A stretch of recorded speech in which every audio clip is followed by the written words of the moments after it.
자, 오늘은 복받는 가정 시리즈라는 것을 시작하도록 하겠습니다. 먼저 첫 번째는 서론인데요. 요즘 이제 복받는 가정, 행복한 가정이 정말 많은 사람들의 꿈이어야 될 것 같아요. 또 꿈이라고 생각해요. 자, 자녀가 하나님을 버리면 어떻게 되는가? 첫 번째 시간입니다. 첫 번째 시간의 제목은 자녀가 하나님을 버리면 어떻게 되는가? 여러분 한자 성어 중에 가화만사성이라는 성어가 있죠. 가정이 화목하면 모든 일이 잘 된다는 뜻입니다. 가화만사성. 행복한 가정은 무엇과도 바꿀 수 없을 정도로 중요합니다. 심지어 돈이 아무리 많고 수백억, 수천억, 심지어 수백조 원의 재산을 가진 사람이라고 해도요. 가정이 불행하면 인생의 결말은 어떨까요? 예를 들어서 마이클 잭슨. 어렸을 적에 행복하지 못한 가정에서 자라서 계속 어린아이 행복한 시절을 꿈꾸다가 결국에는 이렇게 사람들한테 고소를 많이 당해서 아동 성추행으로요. 불면증에 시달리다 결국엔 죽었죠. 자, 그 다음에 우리나라에선 또 구하라 씨. 구하라 씨도 좀 되게 안타까운 사람이죠. 만약에 이 사람들이 행복한 가정을 가졌었다면 이들의 결말은 어땠을까요? 최근에 이제 부모님과 재산 분쟁 중이죠. 이미 돌아가셨는데 구하라 씨가. 근데 부모와 또 재산 분쟁 중이에요. 얼마나 힘들게 자랐을지. 그 다음 또 세기이혼이라고 불리는 최태원 회장, 그리고 그의 가족들, 또 노소영 씨. 어떨까요? 아무리 돈이 많아도 행복한 가정이 아니다라는 것은 참 슬픈 것 같습니다.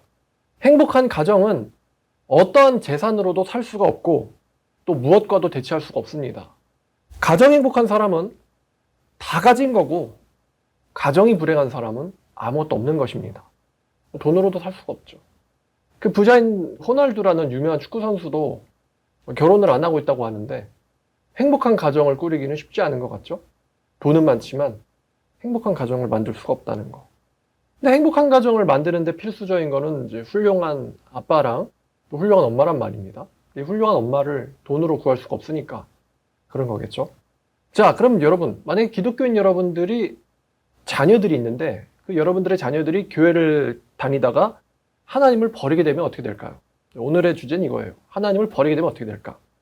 기독교 가정과는 상관없이 하나님을 버린 자녀들은 하나님의 축복과는 전혀 상관없는 인생을 살게 됩니다. 세상의 규칙 속에 떨어져 가지고요. 무한 경쟁 속에서 살게 됩니다. 반대로 내가 아무리 못났다고 해도요. 돈이 없다. 외모가 경쟁력이 없다. 아무리 못났다고 한다 할지라도 우주를 창조하시고 또 세상을 창조하시고 그다음에 자연을 창조하시고 인간을 창조하시고 또 나를 창조하신 하나님께서 나를 사랑하시고 또 나를 알고 계신다. 이런 믿음이 있고 인식이 있다면 인간의 모든 문제는 여기서 끝납니다.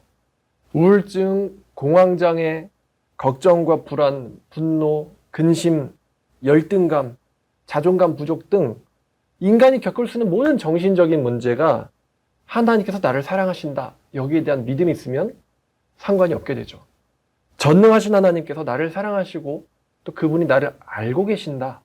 이게 얼마나 큰 백인지 모르겠습니다. 자, 갈라디아서 4장 9절을 보겠습니다. 자, 원래 문맥은 이렇진 않지만요. 자, 9절. 이제는 너희가 하나님을 알 뿐 아니라 더욱이 하나님이 아신 바 되었거늘. 전반전 이렇죠. 원래는 이런 용도로 쓰는 구절은 아니지만 바로 이런 말합니다.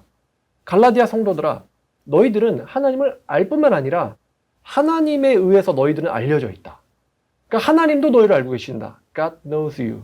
하나님 너희도 알고 있다. 하나님께서도 너희를 알고 있다. 이런 말인데요.